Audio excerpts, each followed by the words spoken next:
Welcome everyone to this session of PD in your PJs. We are thrilled that you are here with us today, and we have an amazing session for you. But before we get started, a couple notes. You should hear us talking right now, and you will be able to type questions into the question box throughout this presentation, and Sylvia will be answering your questions at the end. Just know we are recording this session, and we'll email you the recording and slides after this presentation. So this session is really one of our first sessions here in what we're calling Maker March. All of our webinars this month are really focusing on all of that hands-on amazing learning that is taking place in your classroom, whether it be through maker spaces or STEM or project-based learning or arts. So we are kicking off tonight with an amazing guest. A little bit about me. I'm Angela. You'll hear me talking throughout the presentation a little bit. I'm a kindergarten teacher of 15 years, but now I'm working full-time with Seesaw to ensure teacher success. You can find me on Twitter at Mrs. Gadke and also at Seesaw. We love to connect with our teacher community. And I am thrilled beyond words that Sylvia Duckworth is here with us tonight. She is a Seesaw ambassador, but also she is an award-winning French teacher and technology coach from Toronto with more than 30 years teaching experience in the public and independent school systems. She and her students are obsessed with Seesaw because they love to share their learning journeys with each other, with other classes, and with their families. She is a Google certified innovator, a Google certified trainer, and the author of the book Sketchnotes for Educators. You can find her resources at sylviaduckworth.com, and we are so excited to have her here with us tonight. She has an amazing presentation set up for us, and I am actually going to throw it over to Sylvia. She has some awesome slides that she is going to share with you all about getting started with sketchnoting. So she has a wealth of knowledge, and quite honestly, when she sent me her slide deck, I was just in awe of all the goodness that we were going to experience here tonight. So Sylvia, looking good. We see your presentation, so welcome. Oh, thank you, Angela, for having me. I'm delighted to be here. I understand a lot of people signed up. I'm really glad I can't see you because I would get really nervous otherwise. It's a lot easier presenting when you can't see your audience, I'll tell you that.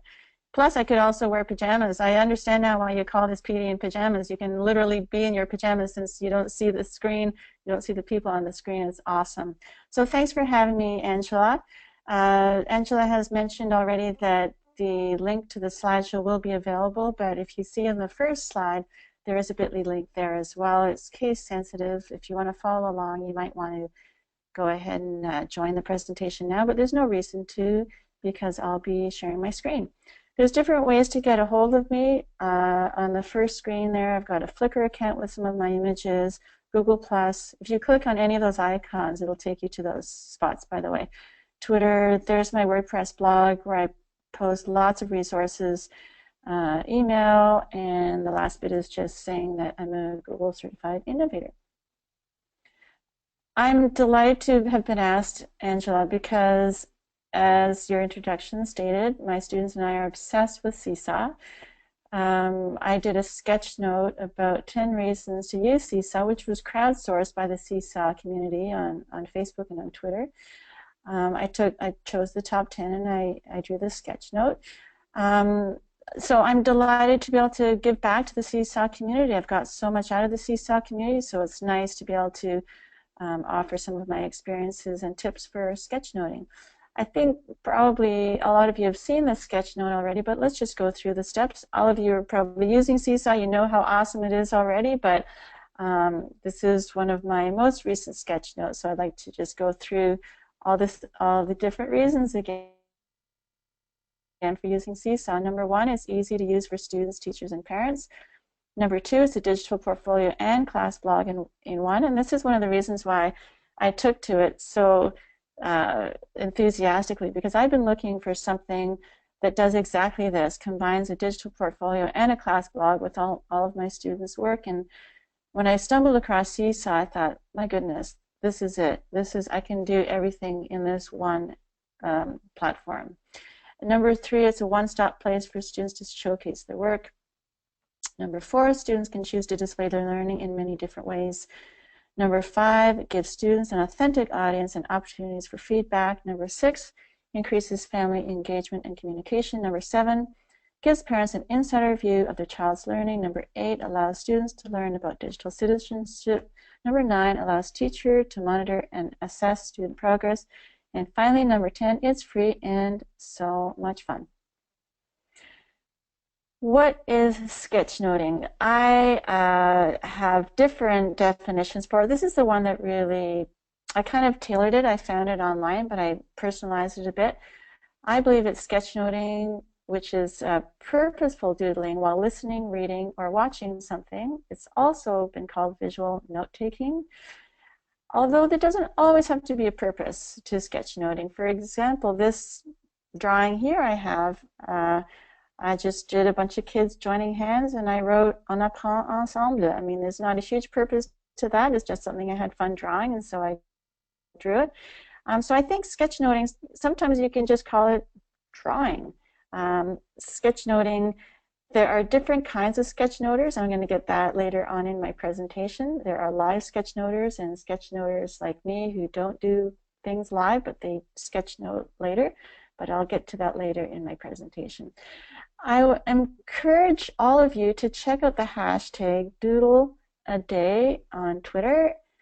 This is something that the hashtag actually has been around for a while, but a friend of mine, Royan Lee, he's a fellow Canadian. In fact, he lives in my city here in Toronto, who's taken sketchnoting to a whole other level with his students. He's a very serious believer in the benefits of sketchnoting for students, and he started this campaign that teachers are very enthusiastically joining in, and he just started it yesterday, so you're not too late to take advantage of this. Get your students or get yourself on this hashtag on Twitter and have fun with practicing a doodle a day. And he gives prompts every day for what you should be focusing on for the day, and it's no more than 5 minutes from what I understand. So yesterday he asked teachers or students to put on a song and to just doodle whatever came into their head during the song for whatever duration the song was. Today's challenge, I believe, has something to do with shapes. Try and get triangles and lines and circles into your drawing. So every day there's a quick challenge, and I think it'll really get you and your students in the mood for sketchnoting. Why sketchnote? There's been lots of evidence recently, especially in the last couple of years when sketchnoting has really taken off in the educational community, that it appeals to students with different learning styles, so visual, auditory, kinesthetic, and there's evidence that shows that it enhances and increases students' listening, their comprehension, their recall, and their creativity. But as an aside, I think there's some psychological benefits to sketchnoting as well, because I'm in my happy zone when I sketchnote. I just love it. I find it relaxing. I find it very calming. I love being creative. It gives me a huge satisfaction to share my sketch notes and to see that they're being enjoyed by other educators. So there's many reasons to sketchnote personally and with your students. There's a link there on the left. Click here for a blog post called Making Learning Visible. That's a really good blog post, so take a look at that. There's more reasons why you should be sketchnoting with your students. If I could tell you how many times I've heard this, but I'm not an artist. And I hear this not from kids, I hear this from adults. I hear it all the time in sketchnote workshops that I do when I'm presenting. And I want you to think back to when you were a kid. I'll bet you remember enjoying drawing. I don't meet many kids under 10 years old who do not enjoy drawing. It's something happens when we grow up. We tend to lose the love of drawing. I'm not sure why that happens, but it certainly happened to me. I probably stopped drawing when I was about 10 years old. This may have been one of my last paintings I ever did. And I stopped drawing because I figured I wasn't very good at it. I just thought, you know, what's the point? I'm not good at it, so I'm just going to quit right now and, you know, take up some other hobbies. So I quit around age 10, and it wasn't until about 2 years ago when I started to notice these beautiful drawings on social media. I learned they were called sketch notes done by educators. illustrating lots of different concepts. So I thought I'd give it a try. I did a little bit of research.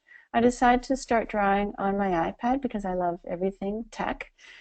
So this was the first drawing attempt on the iPad.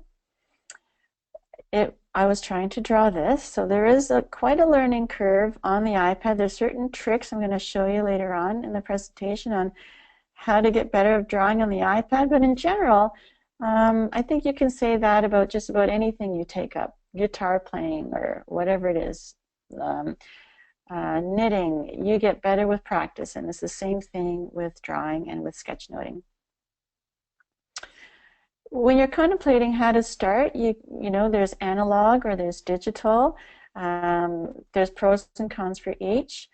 I have to say I prefer the digital for the simple reason that I find that everything is on my iPad. So I've got, with all there's different drawing apps. I'm going to show you in a minute which drawing app I prefer, but within each drawing app, there's all kinds of different pens. There's different textures. You can be painting, you can be charcoal drawing. There's different papers you can draw on, and then everything is saved digitally, so you don't have to worry about losing it. So I prefer digital, but you know, depending on your class setup, if you don't have iPads, for sure, then paper and pen is fine. You know, you may prefer to use pen and paper. It's a personal choice, but I prefer using digital. So these are the apps that I recommend. Paper by 53 is one of the most popular apps out there for drawing on the iPad. It is free. My personal favorite is Procreate. It is fairly expensive, but I hope to show you at the end of the presentation today. I'm going to attach my iPad and take you through some features of Procreate that I absolutely love. But there are a ton of other apps to choose from as well. So if you click on any of those links, once you get the presentation, it'll take you to those apps that you can download. Some of them are free, some of them cost money. I get a question a lot, what stylus do I use? And I've done the expensive way for research. I actually went out and bought all kinds of different styluses to find the ideal stylus. Now again, stylus preference is very personal. You might have to go through a similar process to find the one you like, but I can save you from the trouble and the expense by recommending my favorite is number 6, is the Musume Noche. There's actually a different one called the Musume Noche Prime, which has a rubber grip, which I find even easier to handle. You can find these on Amazon. They're about $20. If you do go ahead and buy that, then you should buy the tips as well. There's an extra set of tips that you can buy, 6 in a box. I recommend that because the tips, every now and then they fall off and you need to replace them. But there are many sketchnote artists, iPad artists, who don't use styluses at all, who just use their fingers. Just something that I prefer using a stylus because if you can see it at number 6, the point is quite fine. And I like that for drawing finer detail. I'm sorry, I'm going to go back to the slide again because there is a good link here for inexpensive styluses if you're going to be drawing with your students on the iPad. You can take a look at that link. Many other resources online. There are books that I highly recommend. Mike Rose, The Sketchnote Handbook, is an essential book to get started. Many sketchnoters claim it's the Bible to sketchnoting. I bought it. I loved it when I first started sketchnoting. Sunny Brown has a wonderful book, The Doodle Revolution. If you're interested in sketchnoting with students, then Wendy Pillar's book, Visual Note-Taking for Educators, is a must. Number 4, Sketchnoting for Teaching and Learning, is a wonderful iBook that was released a couple of months ago, created by some Apple teachers who are all sketchnoters, and is absolutely lovely. On the web, Kathy Schrock's resources are gold, so are Karen Bosch's resources. I do want to give a shout out to Karen Bosch at this point because she was my mentor when I first started sketchnoting 2 years ago. I reached out to her on social media many, many times asking for advice, and I haven't met her in person yet, but I'm hoping to meet her one day.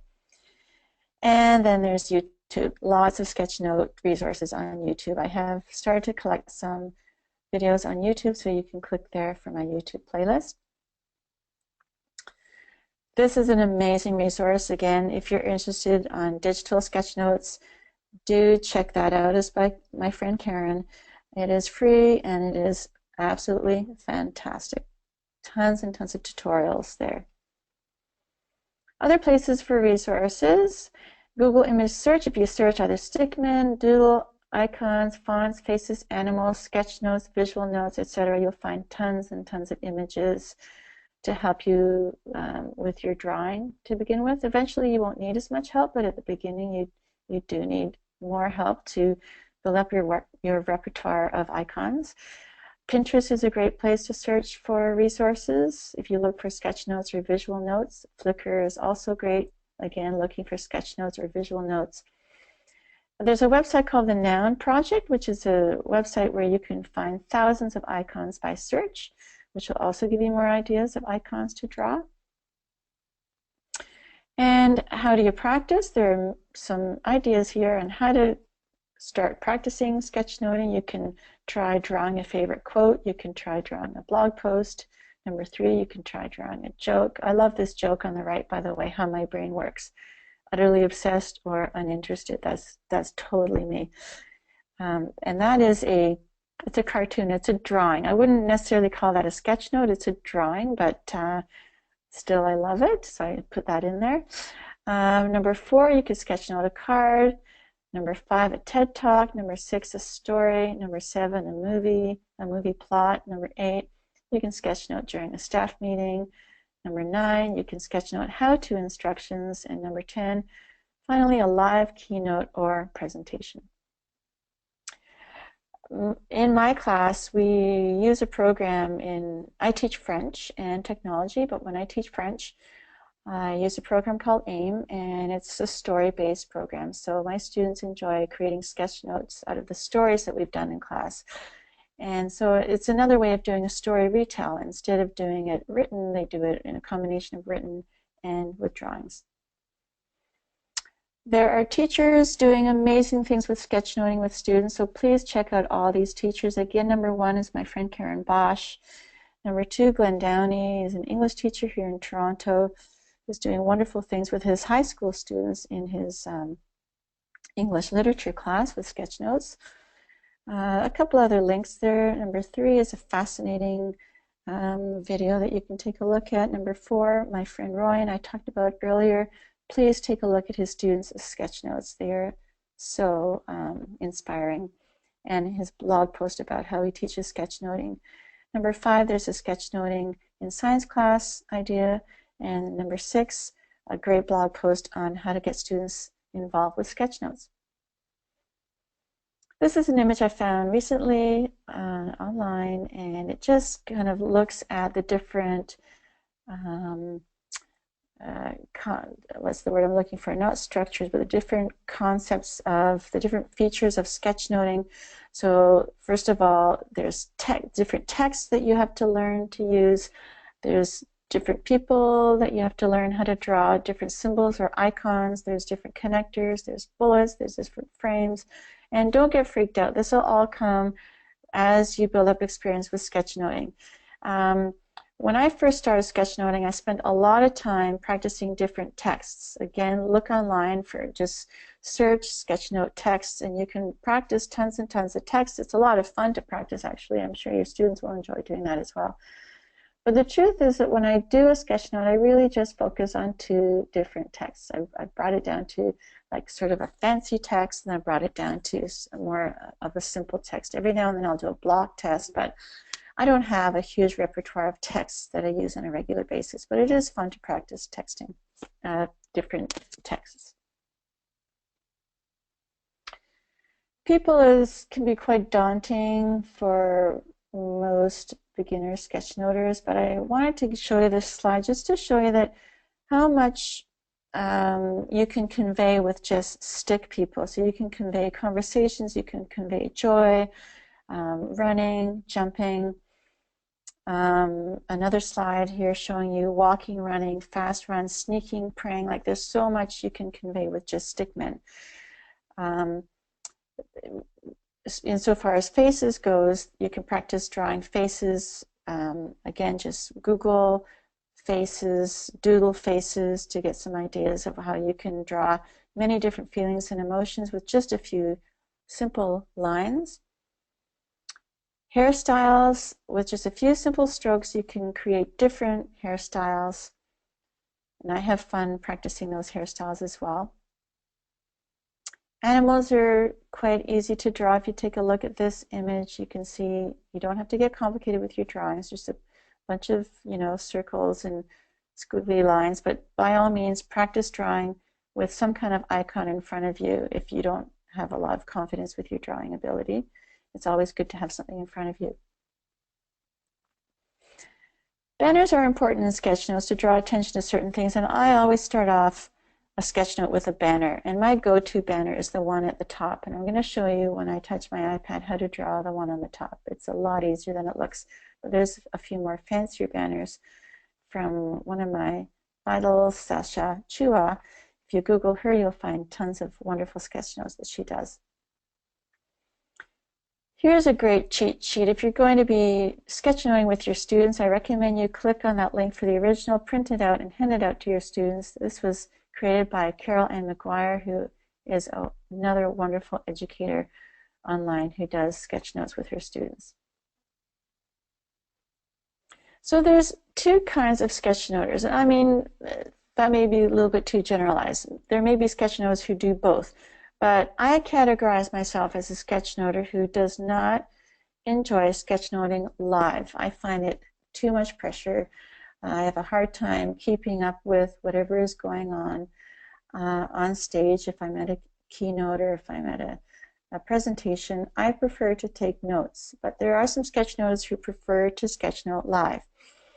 What I do is I take my notes on a Google Doc, and then I'll go back afterwards and highlight what I felt were the relevant topics, and then I will go back and create a sketch note based on those highlights. This is more time consuming, as you can imagine, because not only do you take notes during the lecture, but then you also draw a sketch note after. But it's what I prefer, but some people prefer just doing it live.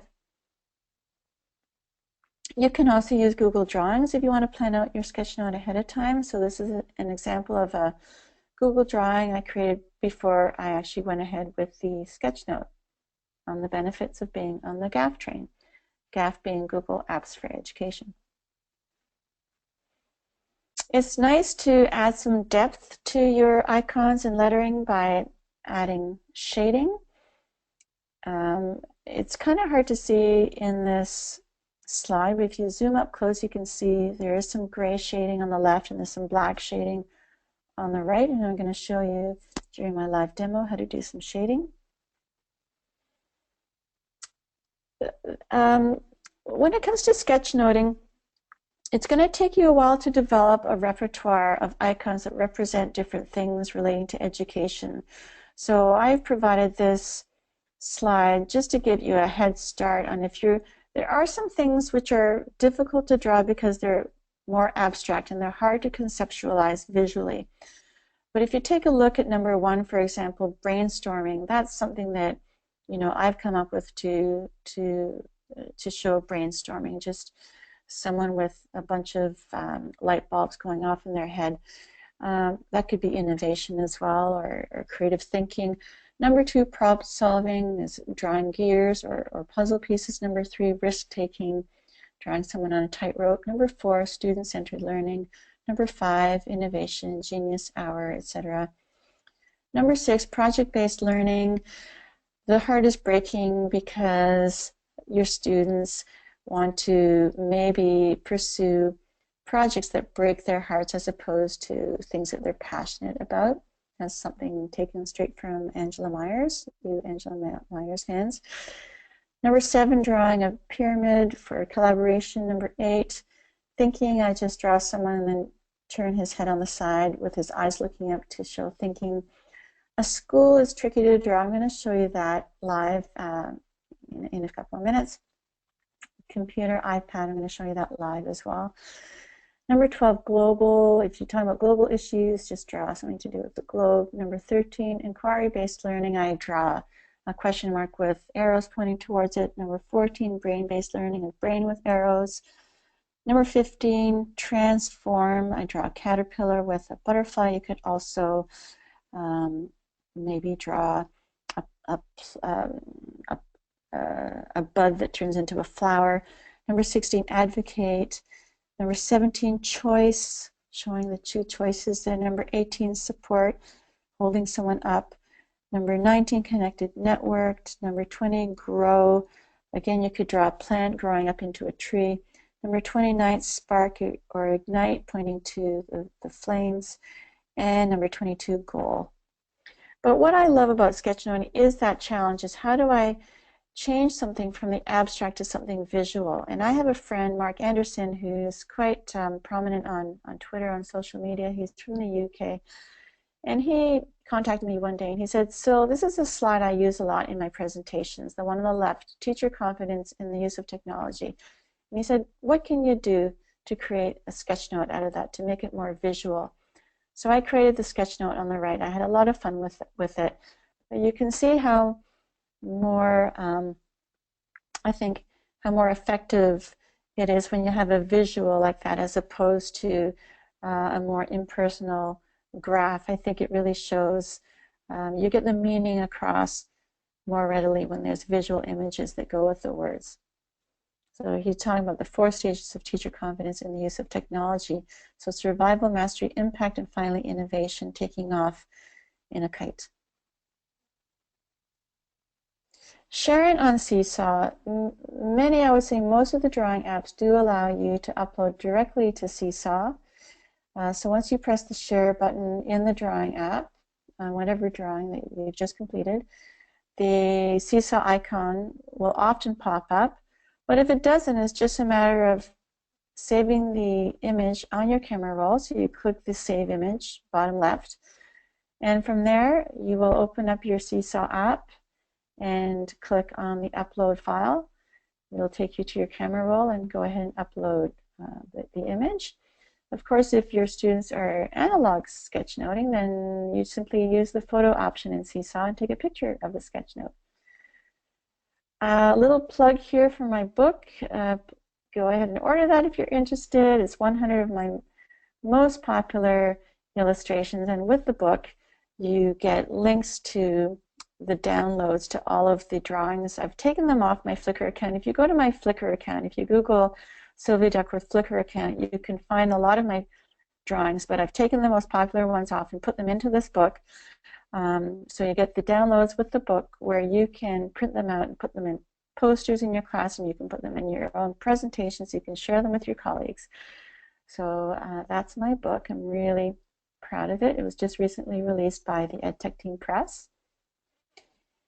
And finally, have fun with sketchnoting. There is a Google Plus community there that you can click on the link there if you want to get connected with other sketchnoters. But Angela, I hope to now connect my iPad to my computer and we'll do some live drawing. Angela, how are we doing for time?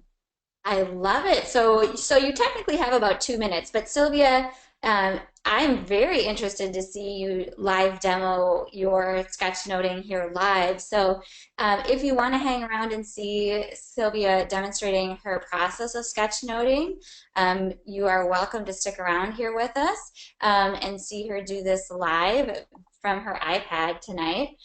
We do have some questions coming in, so we can. Yeah, everyone's excited about live demo. So they're saying, please, please give us a live demo. So we're Okay, quite excited. amazing. All right, so I'm going to demo with the Procreate app, which I love so much. I mentioned earlier. Let me just close this in the background so you don't get confused. Okay, let me just find my app. I'm going to open up Procreate.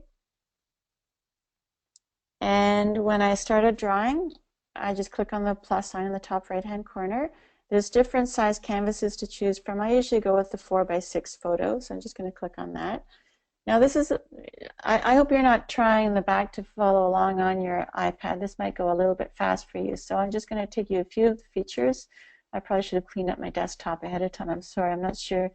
Oh, there you see my condo floor plan behind there. Just ignore that. So I'm going to start off by drawing a grid. One of the things I love about drawing in the iPad is the grid feature.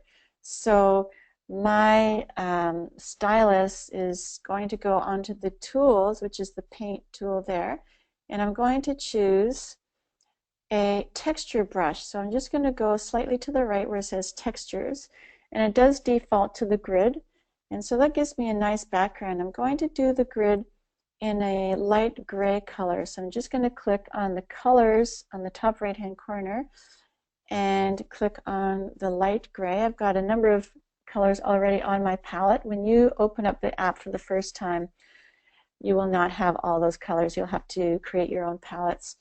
But the handles on the left can change the size of the grid or of your tool, and the handle on the very bottom changes the density of it, the opacity of it. So I'm going to choose about that size, and then I just go over my whole canvas with my stylus. So I'm drawing a grid right now. And the grid is great for a couple of different reasons. First of all, it helps me draw text in straight lines. And secondly, it gives me some perspective, because when I draw on the iPad, the key to drawing on the iPad, which took me a while to learn, was the zoom in feature. So once I draw my grid, I can zoom in and zoom out. And when you zoom in, it allows you to get finer details in your drawings. So once I've drawn the grid, I'm going to add a layer. This is another thing I like about this app, is that it gives you the ability to have layers. So I'm going to click on the layer icon, which is the layer button, which is just to the top there. You can see it's in blue. And I'm going to click on the plus sign because I want to draw a layer on top of the grid. If I were to draw directly on the grid, I wouldn't be able to get rid of the grid after. I like to get rid of the grid at the end of my drawing. It gives it a nicer look without the grid. So now I'm going to draw on top of the grid, on a layer on top of it. I'm going to change my color to black, and I have to change my pen. So I don't want the grid pen. I'm going to go to my inking pen, and the one I use all the time is Stylo Roller. So I'm just going to get started with that one. And I always like to do a title to begin with. So I've got my grid as the background. I'm really zooming in. Let me just give you a demo of what it looks like if I didn't zoom in. So if I were to try to draw now, it looks pretty terrible because you just can't do it. So I'm just going to click the undo button, and I'm going to zoom in now.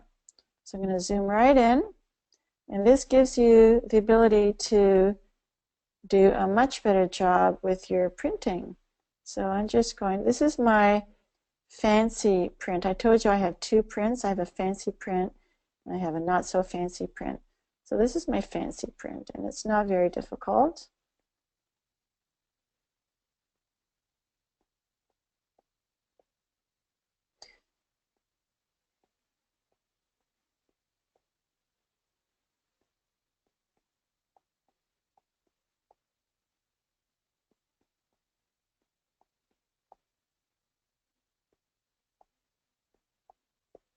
Okay, so I've done my title, and when I zoom out, you can see what it looks like.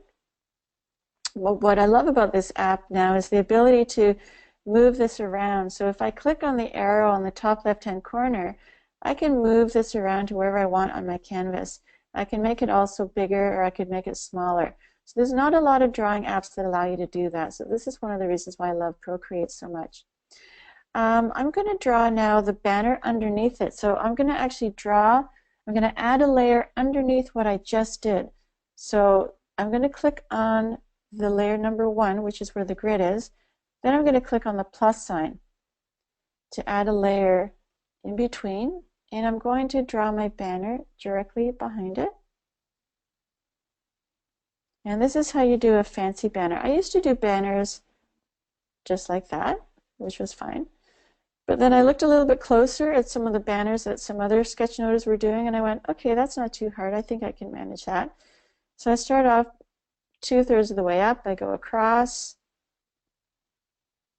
down, and then I just draw a diagonal right across. I'm going to do that again for you. Start about 2/3 of the way up, just go across, up, and then just like that to give it a bit of a 3D effect. I'm going to do the same on the other side. Start about 2/3 of the way up, straight up, and that gives that real nice 3D effect. So here's another thing I love about Procreate. When it comes to coloring in something, I'm going to go to my colors in the top right-hand corner, and I'm going to go with a light yellow, which is my go-to color for banners. And take a look at this. All I need to do is drag the color right into the banner, and the whole thing colors in right away. So I don't have to spend lots of time coloring in all the different things that I draw. I'm going to choose a slightly darker color for the corners of my banners, and I'm just going to zoom in so I make sure I get that right. So now I've got my banner. The next thing I want to do is I want to go back to my layers, and I'm going to merge the printing with the banner so that I can move it around as one object. So if I just tap on that once, I get the merge down option. And now when I click on my arrow button on the left here on the top left-hand corner, now I can move that banner around. It acts as one solid piece. So there's certain things in sketch notes when it comes to drawing sketch notes related to education that come up time and time again. And the first thing I want to show you how to draw, or the way I draw at least, is a school, because a school can be tricky to draw. But let me just show you how easy it is to draw. I'm going to start off by drawing a square, sort of, and a triangle. And I'm going to draw 2 rectangles on either side. I'm going to color them in by just choosing some colors and dragging the colors in. Maybe a darker color for the front of it. I'm going to go back to my black and draw a door and some windows.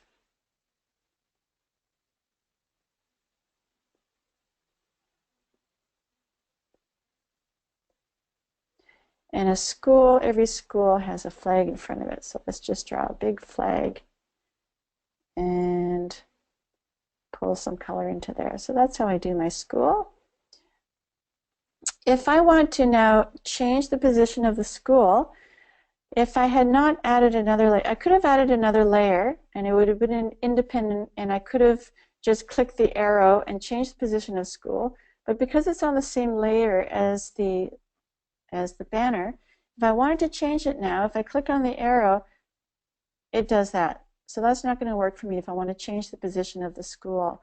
However, there's this handy dandy tool just to the left of the arrow, and I call it the lasso tool. I'm not sure exactly what it's called, but I can just circle the school and then click on the arrow. And now I can move that school around and place it wherever I want on my canvas.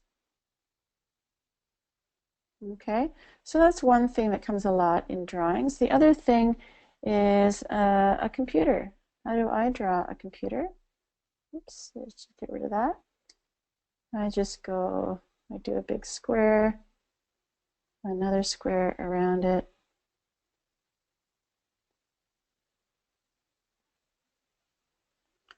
Add some color.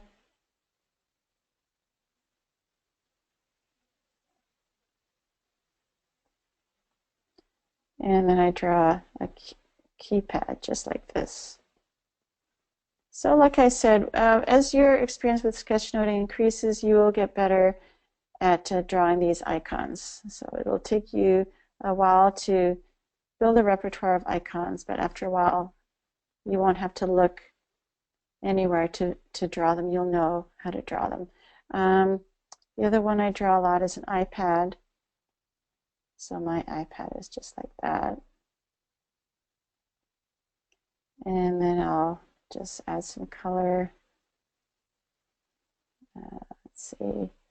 And then I just choose different colors for the apps. I'll just do circles for the different apps. Okay, I don't think I have to draw all of that. That's how I draw an iPad. A light bulb is something that comes up a lot in sketch notes, which represents um, innovation, creativity, and this is how I do my light bulb. Drag in the colors first.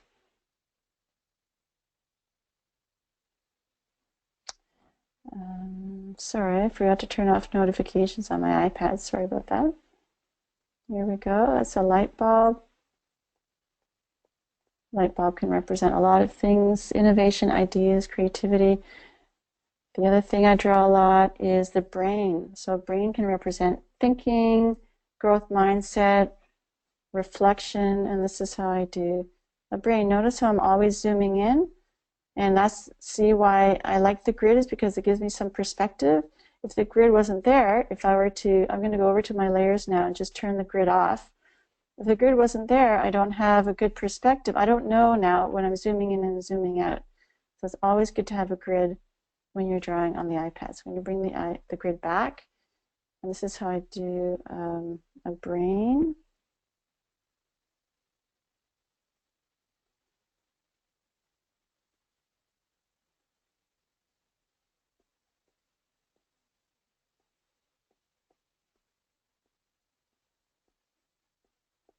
Angela, you tell me when I'm running out of time. I don't want to keep everyone.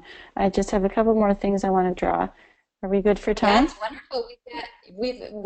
I feel like people might stay here for hours and just watch you sketchnote. I'm enthralled right now. So Okay. All right. I'll we just do keep have, on. What's that? yeah, we have lots of questions coming in that they would love for you to answer too. So Okay. All right. I'm going to draw a couple more things. I'm going to draw a book because books are a lot in education. So that's how I draw a book with some pages. Okay. So people get quite spooked by drawing people. And I mentioned how stick figures are perfectly fine. I'm going to show you my guy. So this is how easy it is to draw people. I just decrease the size a bit of my pen. So I'm just drawing a face like this and some ears. And then for the body, I do a big arc like this for the body. And I close it off and I add some feet and I add some hands. And that's really all you need for a person. So you can see that I think most people can handle that. It's just people really think, oh God, I can't draw people, but that's how easy it is to draw a person. And there's a couple more things I want to show you. If you're really not feeling confident about your drawing, there is the ability to import images. So I saved on my camera roll an image. I'm going to go to Insert. It's on my camera roll. I just took it from Google. Insert flat image. I'm going to go to my photos, all photos. And the image I want to show, nope, that's not what I wanted. Let me just undo that. Let's try that again. Insert flat image, photos, all photos. I want to import this globe. I find globes hard to draw. So you can do two things. If you don't want to cheat completely, I mean, you can trace on top of it, right? You can add a layer and you can trace on top of it. Or if you want to actually learn how to draw the globe, you can just go to the side of it and draw it. It's a lot easier than eyeballing it, from another device or from your computer. But let me just show you how easy it is to trace an image here. So again, I've imported the image, I've added a layer. I'm going to draw on top of the layer. And I'm just going to quickly trace this. So I use tracing quite a bit, and I'm not ashamed to say that I trace in my sketch notes because there are some things I can't draw.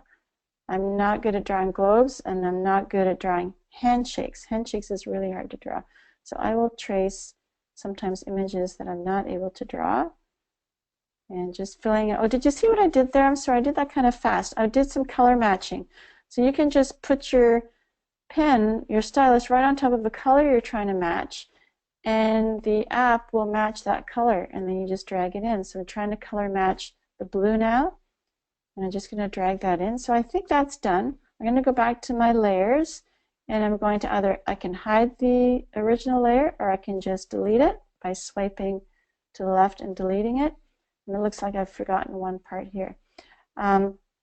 So that's how you trace images. So the one last feature I want to show you is the ability to turn your drawing into a video. So if I go up to the tools and I go to share, first of all, I go to share artwork. So this is how you actually share your artwork. You can choose what format you want to share it in, but that's not what I wanted to show you. I wanted to show you the export video feature.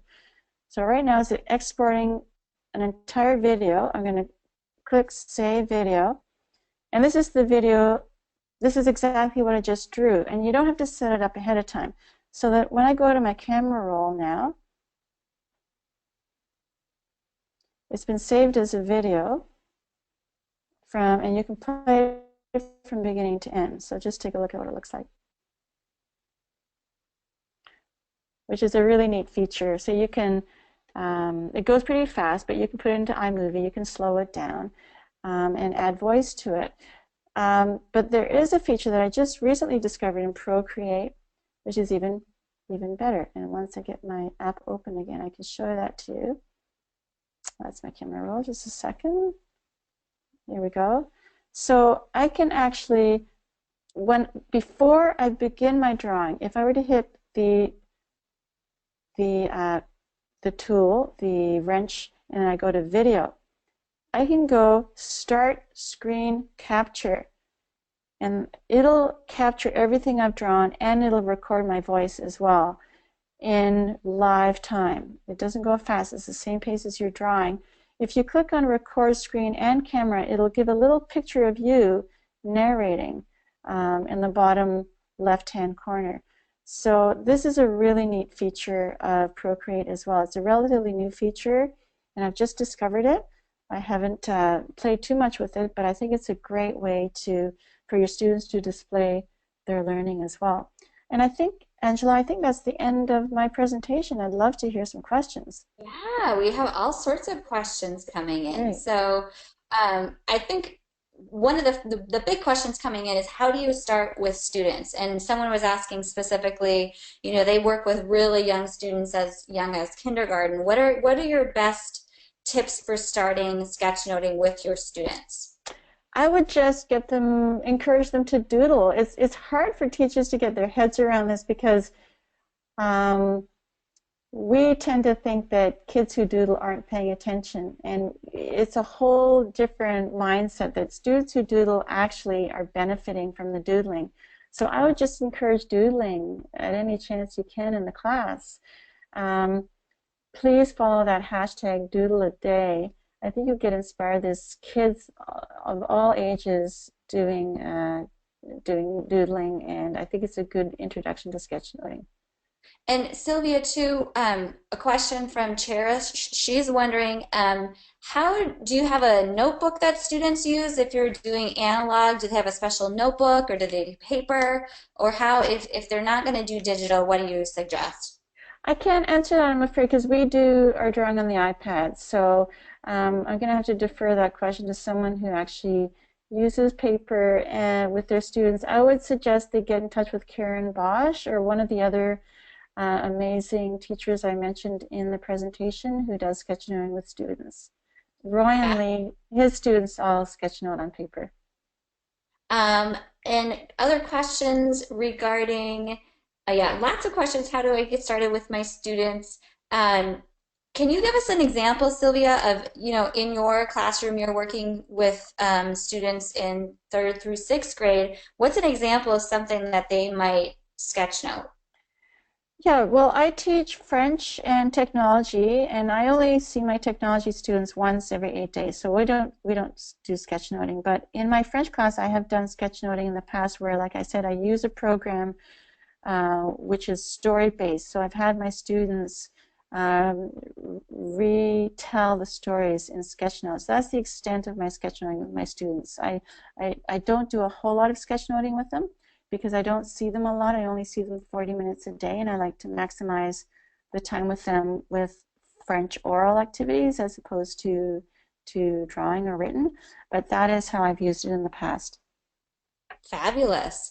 Any additional questions, go ahead and type them in for Sylvia. I think I speak for everyone. It was just amazing to see you creating your sketch note there live was pretty exciting.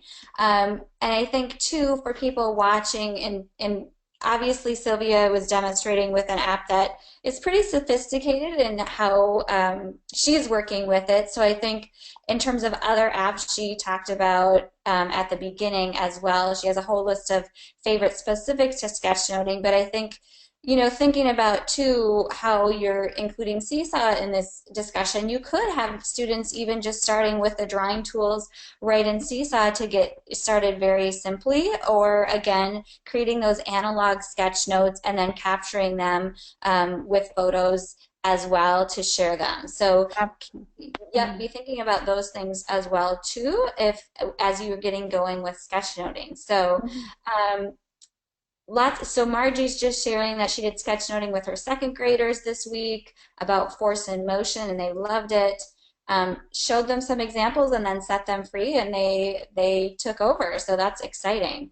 So everyone, thank you for coming tonight, and Sylvia, thank you for spending time with us and sharing your amazing talent with us here tonight. We're very excited to have you, and we welcome you back anytime to share your expertise with our teacher community here at Seesaw. So those of you listening in, reminder that you will get Sylvia's slides, which have a plethora of goodies coming at you, and links and tutorials and all sorts of other ways to get connected with people that are sketchnoting. So keep that in mind. That will be coming to your inbox. And of course, you can reach out to Sylvia on Twitter as well.